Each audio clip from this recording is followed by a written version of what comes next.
Hoje daremos continuidade à série de mensagens Pecados Intocáveis. Devido ao tema que eu irei tratar nessa noite, embora a nossa perspectiva seja outra, eu acredito que uma consideração é muito importante fazer nessa noite. O tema que será tratado nesta noite não despreza de maneira nenhuma doenças como causa primária. Amém? Todos entenderam?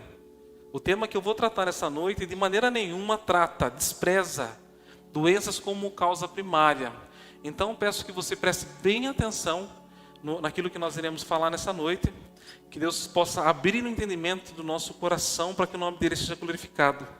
Essa série de mensagens, Pecados Intocáveis, ela trata de pecados que se tornaram aceitos pela sociedade. E hoje muitas pessoas convivem e praticam com naturalidade esses pecados, a ponto de negar que aquilo seja pecado. Como, por exemplo, corrupção. Todos nós sabemos que corrupção é algo contrário à lei. Portanto, um pecado. Quando pensamos em corrupção, qual é a primeira coisa que vem no seu pensamento agora? Políticos. Porém, corrupção não se restringe apenas aos políticos. E é muito importante dizer também que a corrupção ela não se restringe a algo apenas geográfico, restrito a Brasília.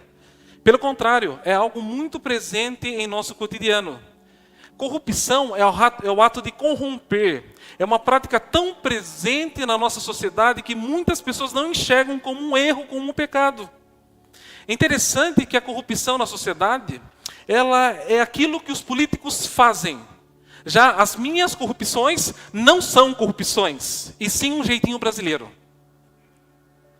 Esses dias um senhor estava na farmácia e ele estava muito bravo com os políticos. Ele dizia que o Brasil não tem jeito, pois é um país de ladroagem, só tem bandido, eles fazem tudo de errado. Quem escutava ele falando, concordava com ele em alguns pontos, pois ele estava certo de alguma maneira naquilo que ele estava falando. Esse mesmo senhor que estava bravo com a corrupção dos políticos, me procurou e me fez um pedido. Ele chegou até mim e me pediu para que se eu pudesse vender a ele um medicamento sem receita. Como eu tenho certa intimidade com ele, eu disse a ele: o Senhor enxerga a corrupção dos políticos como algo detestável, algo condenável, mas não enxerga a sua corrupção. E ele começou a dar risada. E ele insistiu para que eu vendesse a ele. E eu disse não. Ele me respondeu dessa maneira, dizendo assim: pare. Todo mundo vende sem receita. Toda farmácia dá um jeitinho brasileiro. Ninguém vai ficar sabendo. Você pode fazer, é você que não quer fazer. Mas uma vez eu disse não. Então ele me falou assim: tudo bem, eu irei na farmácia lá em cima, pois eles me vendem. Irmãos, este exemplo retrata bem a realidade da nossa sociedade. Para este homem, isso que ele estava pedindo não era algo ilegal. Isso que ele estava pedindo não é corrupção, muito menos um pecado. Isso é apenas um jeitinho brasileiro, algo normal da nossa cultura. É interessante que a redefinição da palavra não é mais corrupção, é o jeitinho brasileiro. E quando nos referimos a jeitinho brasileiro, falamos com entusiasmo, um certo tom de brincadeira. Mas deixa eu ensinar algo a vocês, jeitinho brasileiro. O jeitinho brasileiro ele costuma ser bastante associado à corrupção no dia a dia. E é um jeitinho mais tolerado e mais praticado no contexto brasileiro. O conceito jeitinho brasileiro é uma tentativa de resolver os nossos problemas, as nossas situações difíceis, através de métodos incorretos. No que se diz a respeito de respeitar as regras, viver as normas. O jeitinho brasileiro envolve quebrar regras de forma consciente, simpática, em busca de soluções rápidas, diante do excesso de burocracia, de formalidade. Isso é uma realidade, muita burocracia. E para muitos, o jeitinho, ele faz parte da identidade nacional. É a essência do brasileiro. Portanto, não tem problema. É pecado, não é pecado. O jeitinho brasileiro é o uso da inteligência, da criatividade, da habilidade para aquilo que é ilegal. Eu diria que jeitinho brasileiro é sinônimo de corrupção. É fazer o errado com um sorriso no rosto, com um gingado na cintura. Esse jeitinho é muito presente em nosso cotidiano. O que esse senhor me falou é apenas um reflexo daquilo que a grande maioria pensa e faz. Mediante a isso, eu citarei alguns exemplos, para que a gente possa contextualizar para a nossa realidade. O primeiro exemplo é Maria. Maria precisa ir ao banco. Imagine comigo, dia de pagamento, o banco lotado, aquela fila imensa. Maria olha para aquela fila e fala: vou passar o dia todo nesse banco. Mas Maria é inteligente. E ela tem uma ideia. Eu vou dar um jeitinho brasileiro. Maria, aproveitando da sua obesidade, ela vai até o banco e com a cara de pau, com a cara lavada, ela passa ali por gestante. Passando na frente de todos, naquela fila imensa. Quando Maria é atendida, ela volta para casa. E quando ela chega em casa, ela se orgulha do seu feito. Como eu sou inteligente, como eu sou esperta. Esta é uma ação ilegal para benefício próprio. Portanto, uma corrupção é um pecado. Talvez a raiz do pecado de Maria seja o pecado da preguiça. Um outro jeitinho brasileiro muito comum e praticado. Imagine comigo você dirigindo o seu carro sentido Votorantim. A placa de velocidade marca ali 60 km por hora. Porém, você com pressa, você ultrapassa os 100 km por hora e toma uma multa gravíssima. Pontuação gravíssima por excesso de velocidade. Naquele momento que você ultrapassa, o radar lhe pega. E, portanto, você leva uma multa. Mas tem um detalhe, não é a primeira vez que você leva a multa. Esta multa que você está recebendo, ela fará você perder a sua habilitação. E o pior, você depende do carro para levar sua esposa no trabalho. Você depende do carro para ir trabalhar. Você depende do carro para levar os filhos da escola. E qual a primeira coisa que vem na mente de um pai? Qual a primeira coisa que passa pela sua mente? Preciso colocar na identificação da multa que não era eu que estava dirigindo. Portanto, para não perder a minha habilitação, vou conversar com meu filho, com a minha esposa. Se eles não toparem, eu vou chamar um amigo ou até um estranho, para que eles possam assumir a minha pontuação. Assim, eu não vou receber essa pontuação na minha habilitação. Essa é uma prática muito comum, porém ilegal. Se enquadra na lei como falsidade ideológica. E por último, um último exemplo. Uma outra corrupção muito praticada, principalmente por cristãos, é a pirataria. Sabe qual é a justificativa de quem comete a pirataria? O original é caro. É um roubo. Roubo é quando eu e você colocamos gato net. Roubo é quando nós compramos algo ilegal, algo pirata, porque pirataria é crime. Portanto, um pecado. Mas a justificativa é sempre a mesma. O ladrão é o prefeito, é o vereador, é o senador, é o presidente. E nunca nós que consumimos pirataria. O pecado do outro não pode justificar o nosso pecado. O pecado do outro não pode mudar aquilo que nós somos em Cristo. Esses exemplos citados são situações e atitudes encaradas com muita naturalidade. São pecados que nós aceitamos na nossa casa. Por isso que nós não temos autoridades com os nossos filhos. Nós aceitamos no nosso trabalho. Por isso que ninguém leva em consideração aquilo que nós falamos em nossa sociedade. na igreja. Mas sabe o que é interessante? Que para aliviar, trazer um frescor para a nossa consciência, já não mais já não mais falamos corrupção, mas falamos um jeitinho para dar aquela aliviada. Nesse último exemplo, falando da pirataria, a pirataria é uma forma de corrupção. E sabe o que é interessante? Quando nós analisamos a pirataria, a raiz da pirataria é o egoísmo. Por que o egoísmo? Porque o egoísta é aquele que só pensa em seus interesses e nas suas necessidades. Pouco importa para ele se vai prejudicar o seu próximo com a pirataria. Importante é ele, importante é a satisfação do seu coração.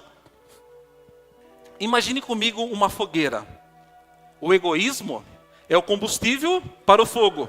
Ou seja, o egoísmo, ele é a causa. Já a corrupção são as chamas. Eu diria a parte visível do fogo. Mas falta algo para que esse fogo ele permaneça e apareça. O que falta? Neste caso, o oxigênio. É o oxigênio que ativa a combustão. Ou seja, precisa do combustível, precisa das chamas, mas precisa do oxigênio para a combustão. Em outras palavras, o que eu estou dizendo é que o oxigênio, o ativador deste fogo, dessas chamas, é o caminho percorrido entre o combustível e as chamas do fogo. Outros exemplos de corrupção foram para mostrar que a corrupção é a parte visível de algo que acontece no íntimo do homem, e presta bem atenção. É neste íntimo, pode ser várias coisas que possam produzir essas chamas. Pode ser o egoísmo, o orgulho ou a inveja. Irmãos e irmãs, eu estou dizendo que por detrás de um pecado visível, como por exemplo o consumismo, no íntimo deste homem ou desta mulher que consome de modo exagerado, pode estar a inveja como causa. Ou seja, a inveja como carvão, como palha. E o ativador que faz percorrer da inveja ao consumismo é a falta de domínio próprio. Nesta noite eu irei tratar a respeito deste ativador, desse oxigênio, chamado de descontrole, ou seja, falta de domínio próprio, um pecado. Nós vamos perceber como outros tantos pecados passam por esse pecado. Talvez você esteja surpreso ao ouvir que descontrole seja um pecado. Mas veja comigo o que a palavra diz, 2 Timóteo, capítulo 3. E assim eu peço que você se coloque de pé assim que você encontrar. 2 Timóteo, capítulo 3.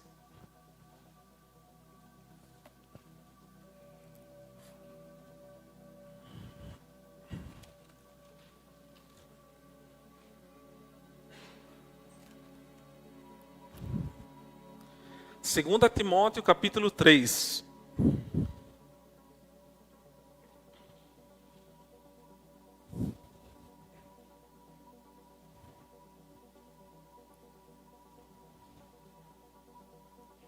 Saiba disto, nos últimos dias sobrevirão tempos terríveis. Os homens serão egoístas, avarentos, presunçosos, arrogantes, blasfemos, desobedientes aos pais, ingratos, ímpios, sem amor pela família, irreconciliáveis, caluniadores, sem domínio próprio, cruéis, inimigo do bem, traidores, precipitados, soberbos, mais amantes dos prazeres do que amigos de Deus, tendo aparência de piedade, mas negando o seu poder. Afaste-se desses também. Pode se sentar. Essa passagem que acabamos de ler é o apóstolo Paulo instruindo o jovem Timóteo. Aqui ele está orientando o jovem Timóteo, dizendo que nos últimos dias viriam tempos difíceis, tempos terríveis. Esses últimos dias que ele está mencionando ao jovem Timóteo, não se trata apenas de tempos futuros, mas quando ele ali orienta o jovem Timóteo, ele está também falando do presente, onde os homens não teriam domínio próprio. Falta de domínio próprio ou descontrole. É alguém que não tem domínio ou governo cauteloso sobre seus desejos, anseios, impulsos, emoções e paixões. Alguém que é descontrolado, alguém que não tem domínio próprio. É alguém que se deixa ser governado pelos seus desejos, pelas suas emoções, pelos seus anseios. Nós vivemos esses últimos dias citados pelo apóstolo Paulo. Temos inúmeros exemplos de descontrole. Quando nós iríamos imaginar que fofoqueiro se tornaria uma profissão nos nossos dias? Hoje nós encontramos sites de fofocas, páginas de fofocas e até programa de televisão. O descontrole da língua se tornou algo lucrativo, um pecado tratado com naturalidade pela sociedade, um pecado que hoje se tornou algo lucrativo. Eu acredito que no ambiente cristão, o descontrole mais tolerado é quando se trata da comida. Quem nunca ouviu aquele ditado, que os crentes não bebem, mas o que eles comem, um descontrole no garfo, encarado com normalidade, aonde o seu Deus é o seu ventre. E o que dizer do consumismo? Ou seja, uma pessoa que gasta mais do que ganha. É aquela pessoa que ela não tem controle sobre os seus anseios. Ela é pobre, está endividada, mas ela precisa comprar. Os seus anseios a dominam. Para entendermos com profundidade o pecado da falta de domínio próprio, eu usarei da emoção moral da ira para tratar o tema desta noite. Eu acredito que a ira esteja bem fresco na mente de vocês. Nós tratamos a respeito da ira no domingo passado. Se você se ausentou, convido você, está já disponível no YouTube, assista, vale a pena, tá? A respeito da ira. E eu vou usar desta emoção chamada ira para estar dando profundidade neste pecado, que é a falta de domínio próprio. As Sagradas Escrituras apresentam um Deus irado, um Deus que se ira com aquilo que é injusto. E Deus age assim porque Ele é amor. Sendo um Deus de amor, Ele se ira contra a prática de injustiça. Sendo seres humanos, criados à sua imagem e semelhança, nós carregamos consigo a emoção moral chamada ira. Bem diferente da maneira que Deus manifesta, pois Deus sempre manifesta a sua ira em perfeição, de maneira pura. Nós, seres humanos, devido ao pecado, nós manifestamos a ira de duas maneiras. A primeira maneira que nós manifestamos ela é de modo justo, algo que dificilmente acontece. A segunda maneira de manifestar a ira é da maneira pecaminosa. Um exemplo desta ira pecaminosa em ação, nós vemos na palavra de Deus. Está registrada no livro de Gênesis capítulo 4, que retrata a história de dois irmãos, Caim e Abel, uma história marcada pelo assassinato de Abel.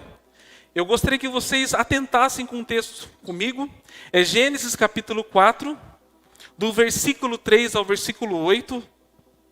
Eu vou fazer a leitura e peço a atenção de vocês. Nós vamos analisar esse texto.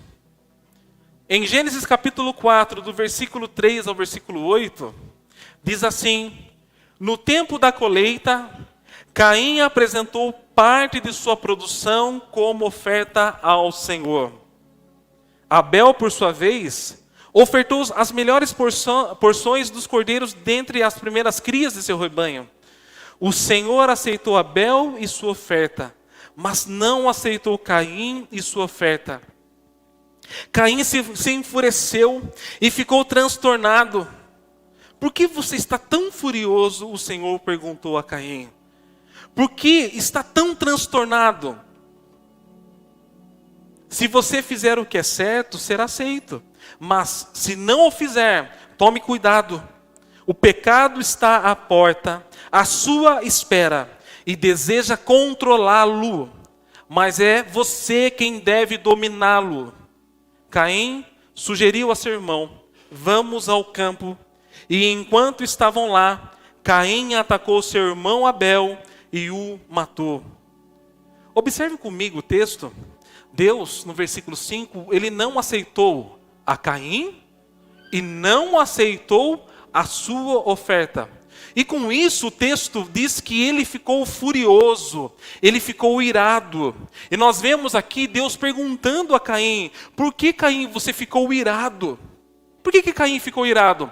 Na visão de Caim, naquele momento que Deus rejeitou, ele rejeitou a sua oferta. Na visão dele, ele estava sendo injustiçado. E o sentimento de injustiça desengatilha a sua ira naquele momento. O motivo dele se sentir injustiçado é porque ele havia apresentado parte do seu trabalho como oferta a Deus no versículo 3. Caim havia cumprido com o seu dever, mas não foi uma entrega de coração. Caim apenas exerceu um ritual, apenas um formalismo religioso. Com isso, Caim foi rejeitado junto com sua oferta. Irmão, esta entrega das ofertas, realizadas por Abel e Caim, este é o primeiro registro de culto na palavra de Deus. E aqui nós precisamos ficar atento com o prestar do nosso culto. Nós devemos sempre nos perguntar: qual é a nossa motivação? Precisamos sempre examinar o nosso coração, a nossa vida. Por que nós precisamos examinar a nossa vida? Porque a verdadeira adoração, ela se inicia no coração. E vejam que Deus pergunta a Caim, no versículo 6, por que você está tão furioso? O Senhor perguntou a Caim, por que está tão transtornado? Analisando o versículo 6, nós percebemos que Caim não respondeu a Deus. Ele está irado e não responde a Deus. O jeito mais comum de alguém irado seria colocar para fora aquilo que está dentro, seja com argumentos, com justificativas ou críticas. Mas Caim armazenou esta ira em seu peito. Nesse momento, Deus estava propondo um diálogo com Caim, mas Caim não quis. Com isso nós aprendemos que quando a ira pecaminosa domina a nossa vida, nós não temos o desejo de orar. Eu imagino Caim, nesse momento, Deus falando com ele e ele com o rosto desfigurado de raiva. Deus falando, mas ele não estava ouvindo. Mas por que ele não estava ouvindo? Porque a ira naquele momento havia tapado o seu ouvido. E Deus alertou a Caim, quando diz a Caim no versículo 7, se você fizer o que é certo, será aceito. Mas se não fizer, tome cuidado. O pecado está à porta. O pecado está te esperando. O pecado deseja controlar você. Mas eu vou te dar um conselho. É você que deve dominá-lo. O fato de Deus alertar a Caim, dizendo que o que ele deveria fazer, não quer dizer que Caim teria capacidade de dominar o pecado. Não quer dizer que Caim teria controle sobre o pecado. Pois o resultado nós já sabemos. Uma pessoa sem Deus, ela é dominada pelo pecado. Ela é escravizada pelo pecado. Ela não tem controle. Ao ser alertado, era para ele ter caído de joelhos diante de Deus, pedindo a misericórdia, reconhecendo a sua fragilidade. Mas nada disso aconteceu. Caim deveria ter reconhecido, não consigo ter controle, não tem como dominar isso. Por isso que em algumas passagens do Novo Testamento, o conselho para nós cristãos é: fuja. Não tente enfrentar, fuja. Daí no versículo 8, nós vemos Caim sugerindo ao seu irmão Abel: vamos ao campo. Ou seja, ele está arquitetando, planejando, alimentando aquilo no seu coração. E quando eles estavam indo, a Bíblia fala que Caim atacou seu irmão Abel e o matou. Irmãos, nesse texto nós vemos a ira sendo manifestada da pior maneira possível. Caim mata o seu irmão. ao observarmos, vemos que Caim foi dominado pela sua emoção. A sua emoção, nesse momento, tomou as rédeas da sua vida, tomou as rédeas da direção. Existem 3 sintomas quando a ira pecaminosa domina o nosso coração. O primeiro sintoma, quando a ira nos domina, não ouvimos da palavra de Deus, até escutamos, mas não ouvimos, ou seja, excluímos ela. Foi isso que Caim fez, ele tapou os ouvidos para os conselhos de Deus. O segundo ponto, quando a ira nos domina, nós ficamos cegos. Caim está diante de Deus. Ele está diante daquele que criou todo o universo. Ele está diante daquele que é todo poderoso. Mas ele está cego a esta realidade. O terceiro ponto, quando a ira pecaminosa domina a nossa vida, nós perdemos completamente o controle. Nessa história de Caim e Abel, nós aprendemos que todo pecado, ele passa pelo descontrole, pela falta de domínio próprio. Caim assassinou Abel, mas para chegar até o assassinato, teve um motivo. No versículo 4, diz que o Senhor aceitou a oferta de Abel, aceitou Abel e em seguida Deus rejeitou Caim e sua oferta. É bem provável que o motivo pelo qual Caim tenha assassinado o seu irmão Abel seja a inveja. Caim teve dentro de si um sentimento de desgosto pela felicidade do seu irmão. Aquele sentimento de desgosto porque o seu irmão havia sido aceito por Deus. E é neste momento que nós vemos a inveja movendo a Caim. E Deus faz um alerta a Caim: o pecado está à tua porta e você tem que dominá-lo. E de qual pecado Deus está falando, alertando Caim naquele momento? O pecado da ira.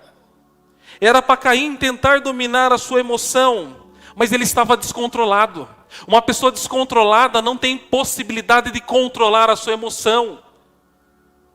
Suas emoções e impulso o dominou. A ira pecaminosa dominou Caim. E assim ele assassinou o seu irmão. Por isso que quando nós olhamos na Bíblia,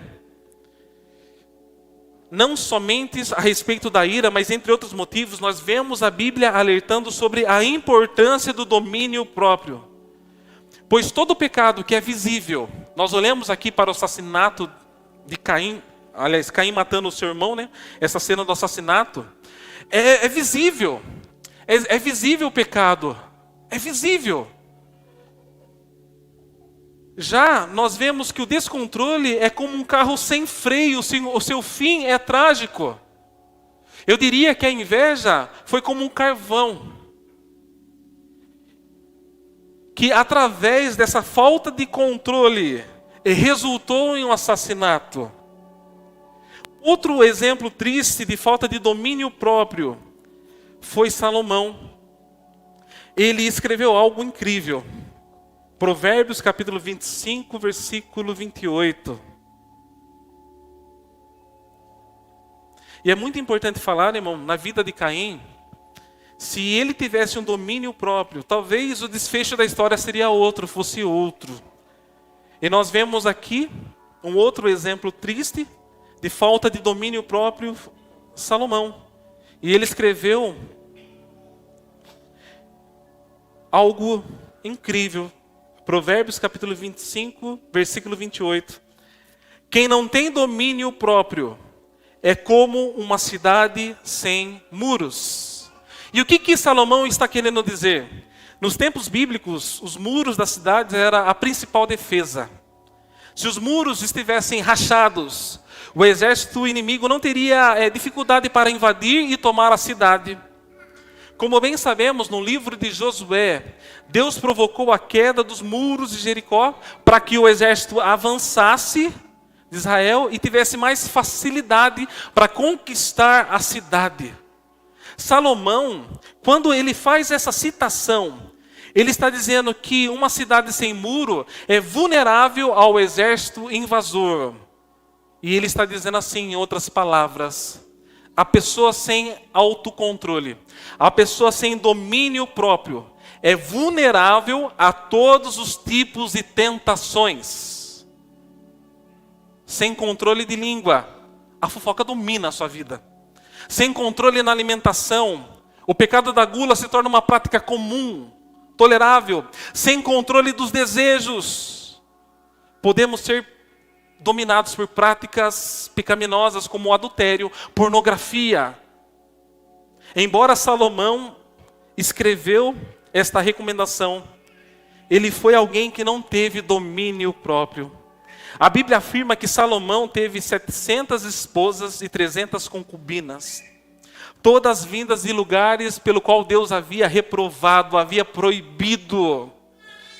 Nós vemos isso em 1 Reis, capítulo 11, do versículo 1 ao versículo 3.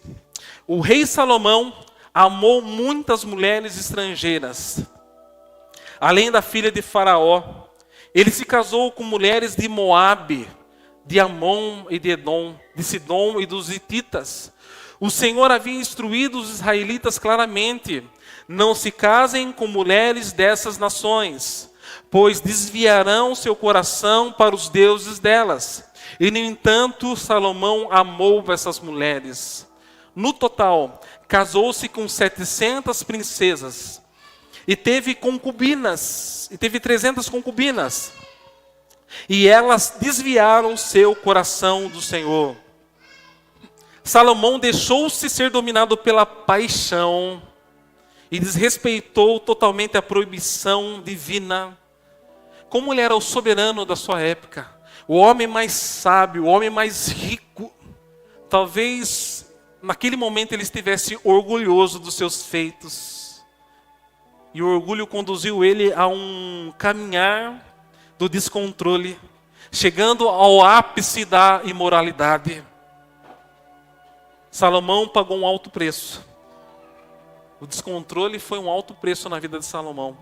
Suas esposas levaram seu coração para longe de Deus. Como resultado, Deus dividiu o reino de Salomão nos dias do seu filho Roboão. E a dinastia de Davi foi mutilada daquela época em diante. E nós vemos que o apóstolo Paulo, ele orienta a igreja a respeito desse ponto.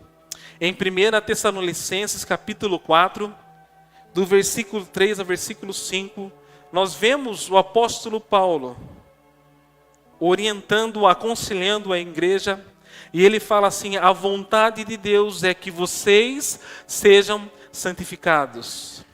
Abstenham-se da imoralidade sexual. Cada um saiba controlar o seu próprio corpo de maneira santa e honrosa, não dominado pela paixão de desejos desenfreados, como os pagãos que desconhecem a Deus. Algo muito importante dizer, irmãos, que o autocontrole não é exercido pela nossa força, não é pela força humana que nós vamos vencer. Conhecemos muitas pessoas que não são crentes, que demonstram autocontrole em algumas áreas específicas da vida. Só que é interessante, eles conseguem ter um autocontrole em alguma esfera da vida quando eles têm um objetivo, como por exemplo um atleta. Um atleta, ele é regrado na alimentação, pois ele tem um objetivo, mas ele possui um descontrole em alguma outra área da sua vida, como por exemplo o seu temperamento raivoso. No entanto, o autocontrole, de acordo com a palavra de Deus, está presente em todas as áreas da vida e exige confronto incessante com as paixões da carne, que batalham contra as nossas almas. Este autocontrole depende da persuasão e capacitação do Espírito Santo em nós.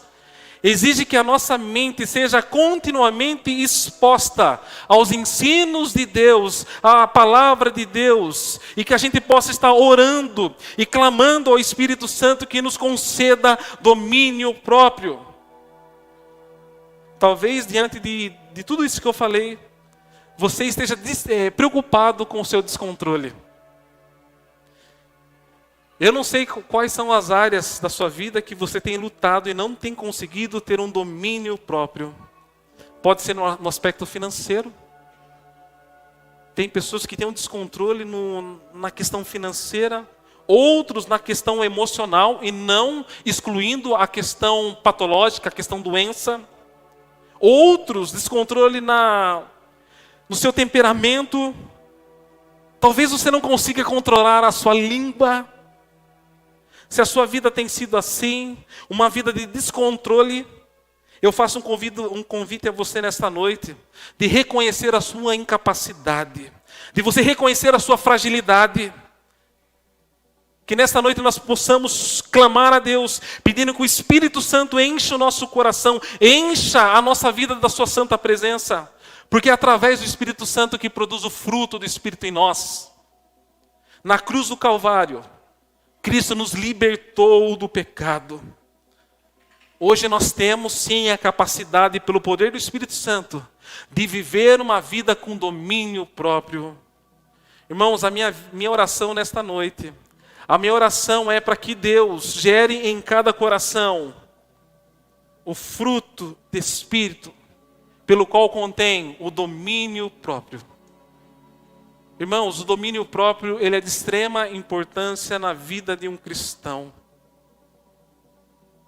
Pois é através do domínio próprio que outros pecados se manifestam com facilidade. Quando nós temos o domínio próprio, que é algo gerado pelo Espírito Santo, nós sabemos e temos sabedoria de dizer não, de fugir. E que Deus possa gerar no nosso coração sabedoria. Que Deus possa gerar no nosso coração um total reconhecimento que sem Ele nós não somos nada. Irmãos, esta pregação desta noite é um convite à oração. Quando nós oramos, nós estamos declarando a Deus nossa total incapacidade. Quando nós oramos a Deus, nós estamos dizendo assim: Deus, eu oro ao Senhor porque nada eu posso fazer. E eu sei que o Senhor pode fazer todas as coisas. Não seja como Caim, que Deus ali, ao proporcionar um diálogo, se calou. Quantos cristãos não têm orado? Quantos cristãos têm sido dominados por diversas manifestações das emoções? E olha que interessante, irmãos. E isso serve para nós como reflexão. Ali o registro de Caim e Abel é o primeiro culto. E também o primeiro assassinato. O assassinato ocorreu num culto. E o que me chama a atenção? Nesse culto, um foi aceito e o outro foi rejeitado. Neste culto, nós vemos alguém ouvindo Deus aconselhar. E contextualizando para a nossa realidade, nós estamos aqui todo domingo, ouvindo Deus nos aconselhar. E às vezes nós nos posicionamos como Caim. Por que como Caim? Porque não tem um diálogo. É Deus falando e eu me calando. É Deus me orientando e eu armazenando. Que Deus possa ter misericórdia de nós, para que a gente possa de fato adorar a Deus em uma adoração que proceda do coração. Que não seja apenas algo ritualístico como foi Caim, de apenas cumprir com o meu dever. Que o fato de você estar aqui não seja um cumprimento de dever, mas que seja uma adoração de coração e não de lábios. Pois o Deus que nós servimos é o Deus que sonda os nossos corações. E o convite que eu faço para vocês também é esse: que você possa se encher da palavra de Deus. Porque ser cheio do Espírito Santo é ser cheio da sua palavra. A partir do momento que nós somos cheios da sua palavra, nós somos direcionados. Nós temos as nossas emoções direcionadas, as nossas ações, atitudes direcionadas pela a sua palavra. E que habite ricamente em nós, Cristo. E eu convido a vocês a estarem orando. A proposta da mensagem desta noite não é esgotar o tema domínio próprio. tinha muita coisa que eu poderia falar. Mas eu creio que aquilo que Deus queria tratar no nosso coração é o suficiente. Eu peço que você feche seus olhos. Vamos estar orando, apresentando a nossa vida diante do Senhor.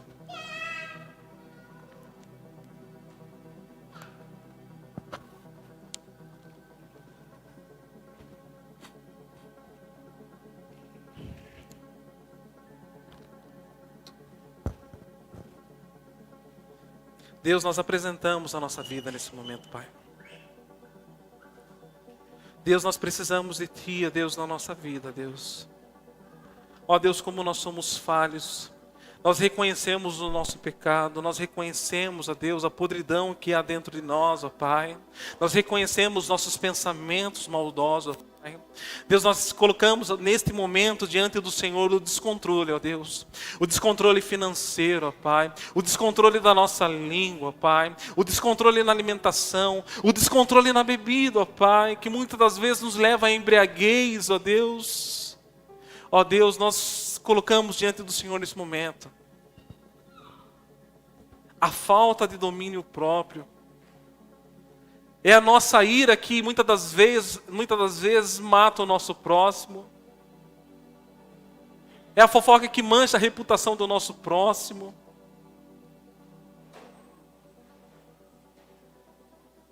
Deus, que o Senhor tenha misericórdia de nós. Deus, sabemos que o autocontrole é departamento divino. Sabemos que se for uma tentativa moralista, nós vamos fracassar. Mas Jesus teve total domínio, total autocontrole.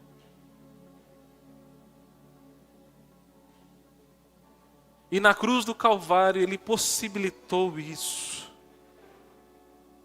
Derrama sobre nós, ó Deus, o fruto do Espírito sobre cada coração que aqui está. Que possamos, ó Deus, vencer as obras desta carne. Deus, a Tua palavra fala que nos últimos dias os homens seriam descontrolados. E nós olhamos para a sociedade, nós olhamos para o nosso coração. Nós somos radicais, sem total controle. E isso é visto quando nós assistimos um jogo de futebol. Não temos controle nenhum, pois brigamos e até matamos pelo nosso time. Ah, Deus, e quando nós falamos de política, nós não temos controle nenhum. Brigamos por partido, brigamos por políticos, manifestamos esta ira pecaminosa, assassinando, não fisicamente, mas assassinando em pensamento, o nosso irmão, que é a nossa imagem e semelhança também, que é portador da imagem e semelhança do Senhor. Deus tenha misericórdia de nós. Pois o pecado ele tem tentado nos dominar. Mas na cruz do Calvário, o Senhor desfez as amarras. E nós como igreja do Senhor, como parte da Tua igreja, nós cremos que um dia o Senhor voltará. E nós viveremos isso de maneira plena. Seremos livres plenamente. Mas enquanto isso, ó Deus, fortalece a Tua igreja. Fortaleça cada um que aqui está, porque dentro de nós existe uma batalha sendo travada entre a carne e o espírito, mas em Ti nós somos mais que vencedores, pois o Senhor venceu naquela cruz, e o Senhor tem nos dado uma garantia, que o Senhor é aquele que começou a boa obra, e o Senhor vai terminar essa boa obra. E portanto nós descansamos na promessa da finalização dessa obra em nós. Mas nós clamamos ao Senhor, nos ajuda, Deus, nesta falta de autocontrole. Deus, se essa falta de controle nas minhas emoções, ó Pai, Eu tenho colocado como muleta a doença. Revela ao meu coração, ó Deus, que isso é mazela dos meus pecados e não é doença. Mas todavia, se for doença, cura, Deus, aqueles que têm sofrido, ó Pai, pelo descontrole emocional. Traga cura sobre aqueles que sofrem. Liberta sobre aqueles que sofrem. E hoje, Deus, é uma realidade dessa doença. Mas se não for doença, Deus, que o Senhor revele a cada coração que é um pecadinho que está dentro do coração daquele que assim sofre. E assim como eu tenho dito em todo domingo, levanta o tapete, ó Deus, e limpa a sujeira, tira essa podridão do nosso coração, para que teu nome seja glorificado. Amém, amém.